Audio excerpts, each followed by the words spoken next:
Hello दोस्तों। तो आज हम आपके लिए लेकर आए हैं पारिवारिक कहानी पत्नी का प्रतिशोध पार्ट 4। अगर आपने इसके पहले का पार्ट नहीं देखा है तो ज़रूर देखिएगा। अगर पसंद आए तो प्लीज़ मेरे चैनल को सब्सक्राइब, वीडियो को लाइक करिएगा और कहानी को ढेर सारा प्यार दीजिएगा। तो चलिए पार्ट 4 शुरू करते हैं।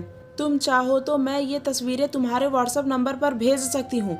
अगर और बोल्ड तस्वीरें देखना चाहते हो तो तब रात के 8 बजे के बाद आना। तब तक मेड अपने घर जा चुकी होती है। Ma'am, I am really sorry. वो सारी तस्वीरें फ़ौरन मुझे व्हाट्सएप पर भेजो। जी, दयावीर हड़बड़ाया। मैंने कहा कि मुझे वो सभी तस्वीरें फ़ौरन सेंड करो।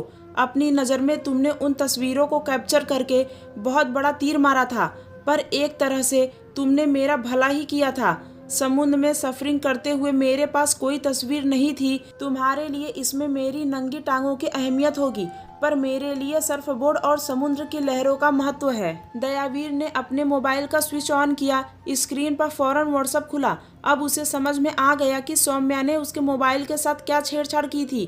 कई फोटो को जोड़कर बनाया गया फोटो स्लाइड शो वाला वीडियो पहले से ही सौम्या के व्हाट्सएप पर सेंड हो चुका था। ये वीडियो तो आपने पहले ही ले लिया है। तुमने जितने भी फोटो क्लिक किए थे सभी भेजो। हो सकता है कि जो तस्वीरें तुम्हें ब्लैकमेल करने के लिए उपयुक्त नहीं लगी हो वो और बढ़िया आया हो। दयावीर की हालत खराब थी, पर कुछ सोचकर उसने सभी फोटो और वीडियो सौम्या को सेंड कर दिया। मैम, मेरे लिए कुछ कीजिए प्लीज, दयावीर गिड़गिड़ाया। चाय पियोगे? सौम्या एकाएक बदलते हुए स्वर में बोली। No thanks. पी लो, मेरे घर में बैंक की कैंटीन से बहुत अच्छी चाय बनती है। तभी मेड चाय लेकर आ गई थी। दयावीर ने जहर मार करते हुए चाय पी। इस दौरान सौम्या की नज़र लगातार दयावीर पर टिकी हुई थी। चाय खत्म होने के बाद सौम्या चाय का प्याला एक तरफ रखती हुई बोली, किसी भी सीनियर ऑफिसर से पूछ लेना, ऑडिट के समय न कोई छुट्टी मांगता है न हायर अथॉरिटी छुट्टी ग्रांट करता है। पर मेरे पास तुम्हारे लिए एक ऑफर है। क्या? तुम उदयपुर चले जाओ, पर कल बैंक खुलने के वक्त बैंक में मुझे रिपोर्ट करना। अगर तुम कल मुझे बैंक में दिखे तो आज की कहीं की विजिट बता देना और कल से ब्रांच में हेल्प करना। पर मैम, मैं तो फिर ड्राइवर ही बनकर रह गया। यहाँ से उदयपुर जाने और आने में ही 16 घंटे का रन है, वो भी तब जब लगातार ड्राइव करो। इसीलिए कह रही हूँ कि वाइफ को अपनी कार और किसी ड्राइवर के साथ भेज दो। कल बैंक में भी बहुत काम रहेगा। अंडर रेस्ट रहोगे तो काम नहीं कर पाओगे। दयावीर वहां से बेरंग वापस लौट पड़ा।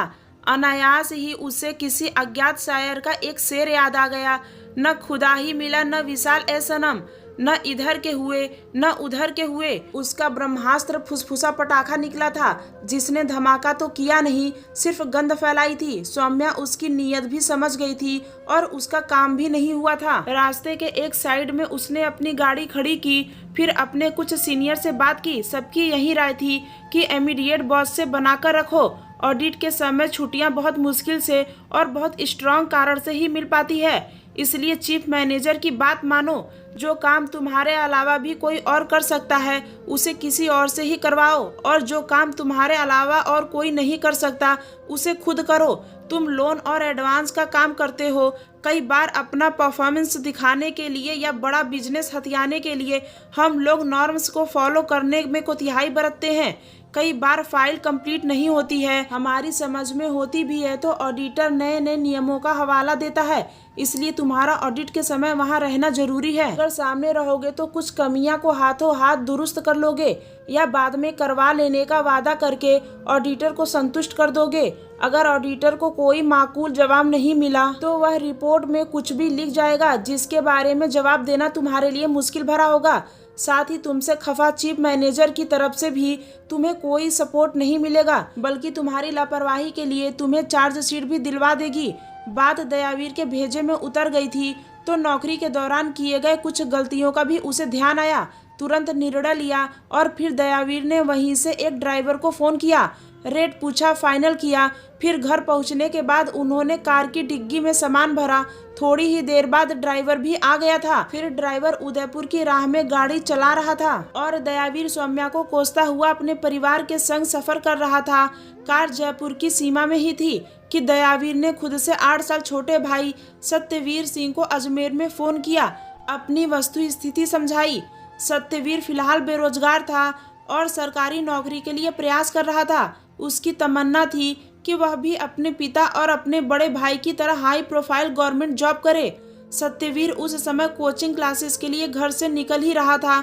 भाई का फोन सुनकर उसने कोचिंग जाना मुलतवी किया और उदयपुर जाने की तैयारी करने लगा। अजमेर जयपुर और उदयपुर मार्ग के मध्य में पड़ता था।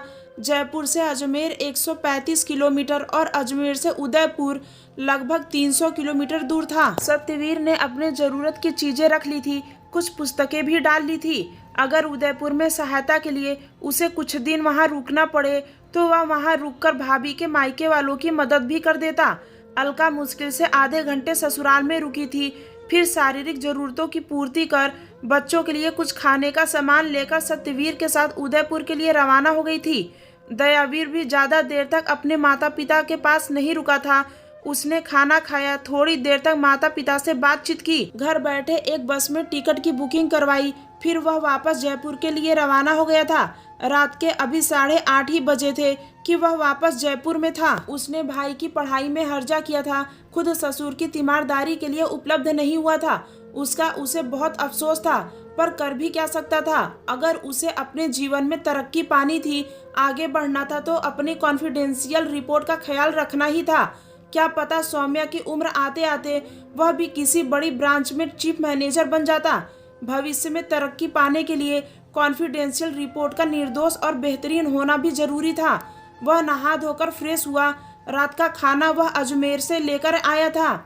माँ ने अपने हाथों से खाना बनाकर दिया था।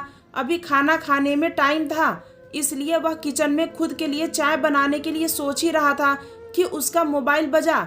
उस तरफ फोन पर अलका थी। उसने बताया कि वे लोग उदयपुर पहुंच गए थे और आज की रात रेस्ट करने के बाद कल सुबह सत्यवीर और ड्राइवर वापसी के लिए रवाना हो जाएंगे। पापा की तबीयत सुधर रही थी और अब वो खतरे से बाहर थे। एक मामूली सा स्ट्रोक आया था जिसे माँ ने बढ़ा चढ़ाकर पेश किया था। फिलहाल वह माँ की तसल्ली के लिए सप्ताह 10 दिन उदयपुर में ही रहेगी। ड्राइवर कल शाम तक बैंक में या घर पर गाड़ी लौटा जाएगा। दयावीर ने ससुर की सलामती के लिए ईश्वर को धन्यवाद कहा। फिर उसे सास पर बहुत गुस्सा आया कि खामखा डोकरी ने बात का बतंगड़ बना दिया था। अब जब तक पत्नी वापस नहीं आती खुद ही रोटियां ठोकनी पड़ेगी। अलका ने फोन रख दिया। तब कुछ सोचकर उसने सौम्या मिश्रा के नंबर पर फोन किया। हेलो, उधर से सौम्या का व्यस्त स्वर उभरा। मैम, मैं घर आ गया हूँ। इतनी जल्दी? सौम्या का हैरानी भरा स्वर। मैं अजमेर से आगे गया ही नहीं, मैं कल समय पर बैंक पहुँच जाऊंगा। दयावीर जल्दी से बोला। गुड, अभी कहाँ हो? जी घर पर। मेरे बंगले पर आ सकते हो क्या? बहुत जरूरी काम है। Ma'am, I am really sorry, please forgive me. सुबह वाले वाकये को याद करके दयावीर ने एक बार फिर से माफी मांगी तो बात अब पुरानी हो गई है। तुमने हाथों हाथ माफी मांग ली थी और मैंने तुम्हें दिल से माफ भी कर दिया था। बल्कि मैं तो तुम्हारा शुक्रगुजार हूँ जो तुमने मुझे वे तस्वीरें और वीडियो दिया। अब मेरे पास समुद्र की सर्फिंग का पूरा विजुअल कलेक्शन हो गया है। Thanks for that. दयावीर को समझ ही नहीं आया कि सौम्या ने वाकई उसे माफ कर दिया है या उस पर तंज कस रही थी। मैम, आपने मुझे वाकई माफ कर दिया है। अब क्या लिख कर दूं? मगर लिखवा कर लेने के लिए भी तुम्हें मेरे घर पर आना पड़ेगा मिस्टर सिंह। मैं गैर जरूरी यादों को कभी सहेज कर नहीं रखती, न ही बाद में बदला लेने की सोचती हूँ। जो करना होता है मौके पर ही करती हूँ। याद करो, सुबह तुम होशियार बन रहे थे, तुम्हारी होशियारी हाथों हाथ झाड़ कर रख दी थी। मैम, अब मैं क्या? तुम बातों में मेरा वक्त जाया कर रहे हो। या तो आने की हामी भरो या मैं किसी और को कॉल करती हूँ। मेरे टेबल पर बहुत काम है। जी, मैं 10 मिनट में आपके पास पहुँचता हूँ। Yes, I am waiting here कहकर उधर से फोन रख दिया गया। दयावीर ने डोरबेल बजाया।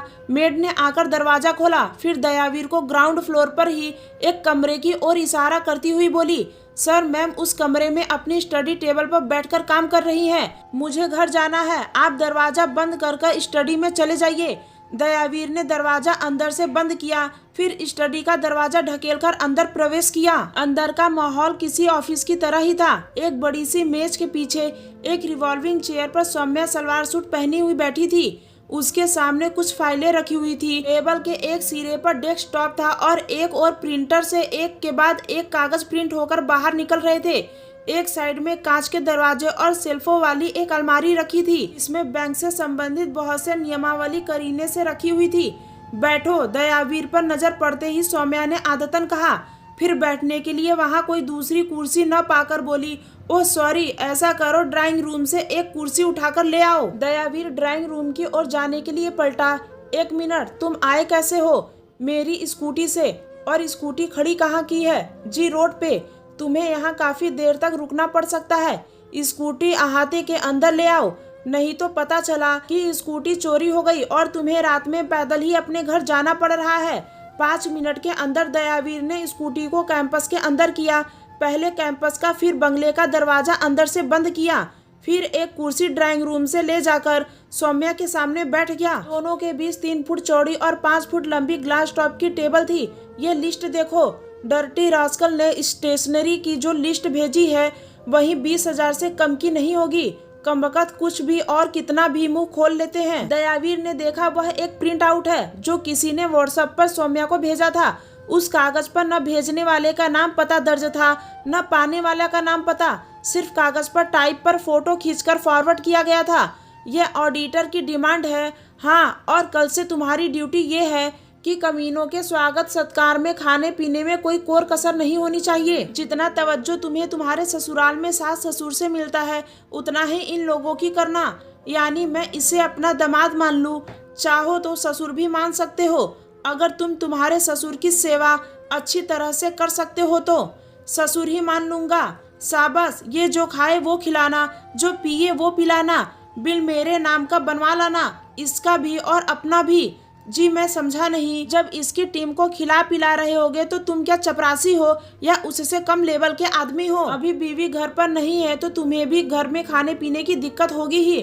बैंक के खर्चे पर तुम भी ऐश करो। मैं होटल का खाना 2 टाइम से ज्यादा बार नहीं खा पाता। ड्रिंक करते हो या वो भी नहीं?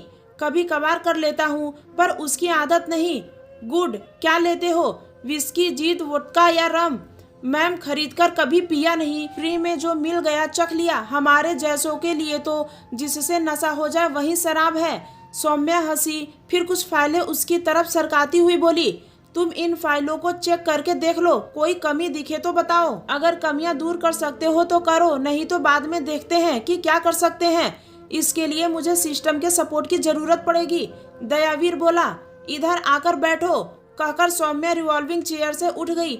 जब दयावीर चेयर पर बैठकर कंप्यूटर स्क्रीन पर कर्सर इधर उधर करने लगा तब सौम्या बोली, तुम अच्छे से इन फाइलों को चेक करो, मैं थोड़ी देर से आती हूँ। हालांकि दयावीर थका हुआ था फिर भी उसने पूरे मनोयोग से फाइल चेक करना शुरू कर दिया था। रात के 10 बजने वाले थे। दयावीर को भूख भी लगाई थी पर ऊपरी माले पर गई सौम्या अभी तक नीचे नहीं आई थी। टेबल पर अब भी इतना काम था कि लगातार काम करते रहने के बाद भी रात के 2 बजे तक काम खत्म नहीं हो सकता था। दयावीर की इच्छा हुई कि वह सौम्या को आवाज देकर नीचे बुलाए और कहे कि अभी तो इसे घर जाने की इजाजत दे, कल सुबह जल्दी आकर वह फिर से काम शुरू कर देगा। तभी सौम्या स्टडी के अंदर आई। इस बार वह गुलाबी कलर की 2 पीस नाइट सूट पहनी हुई थी और उसके हाथ में एक ट्रे था। वह मेजबान की भूमिका में थी। वह छोटे छोटे कदमों से करीब आई और ट्रे सावधानी से मेज पर रखकर दयावीर के द्वारा लाई गई चेयर पर बैठ गई। दयावीर ने देखा कि ट्रे में 2 पारदर्शी कांच का ग्लास रखा था जिसमें लिम्का जैसे रंग का कोई तरल पदार्थ भरा हुआ था जिस पर बर्फ के क्यूब तैर रहे थे। साथ ही ट्रे में एक बाउल में भुने हुए काजू भरे हुए थे। सौम्या ने ट्रे आगे सरका दिया और खुद एक गिलास उठाकर अपने करीब रख लिया। एक पल में दयावीर ने अनुभव कर लिया था कि सौम्या ने स्नान कर लिया था। उसके चेहरे पर हल्का सा मेकअप लगा हुआ था और उसके कपड़ों में से भीनी भीनी खुशबू आ रही थी। भले ही सौम्या की उम्र 41 साल की थी पर नियमित योगा और व्यायाम के कारण उसने खुद को मेंटेन करके रखा था। चेहरे पर थोड़ी सी परिपक्वता की झलक दिखती थी जिसे गहरे मेकअप से छुपाया जा सकता था। बिना मेकअप के भी वह 35 साल से ज्यादा की नहीं दिखती थी। ढंग से मेकअप कर ले तो 25 की। सौम्या को ग्लास से घूंट भरते देखकर दयावीर ने खुद अपना ग्लास उठाया, फिर एक घूंट भरा। अगले ही पल उसकी आंखें हैरानी से फैल गई। मैम, ये तो जिन है। मैंने कब कहा कि ये भूत प्रेत है? हाँ, ये जिन है और बहुत करामाती जिन है जो चिराग घिसने से नहीं बल्कि बोतल का ढक्कन खोलने से निकलता है। सौम्या हंसी। मैम, मुझे घर भी जाना है और मैं ड्रिंक करने के बाद ड्राइविंग नहीं कर पाता हूँ। किसने कहा कि मैं तुम्हें आज की रात घर जाने भी दूंगी? जो काम तुम कर रहे हो उसी में 2-3 घंटे लग जाएंगे। ड्रिंक्स एंजॉय करो, खाना खाओ, फिर काम निपटाओ, फिर यहीं सो जाना। घर में 4 बेडरूम है, एक तो ग्राउंड फ्लोर पर ही है। सौम्या ड्रिंक्स एंजॉय करती हुई बोली। दयावीर ने पल भर सोचा, फिर गिलास उठा लिया।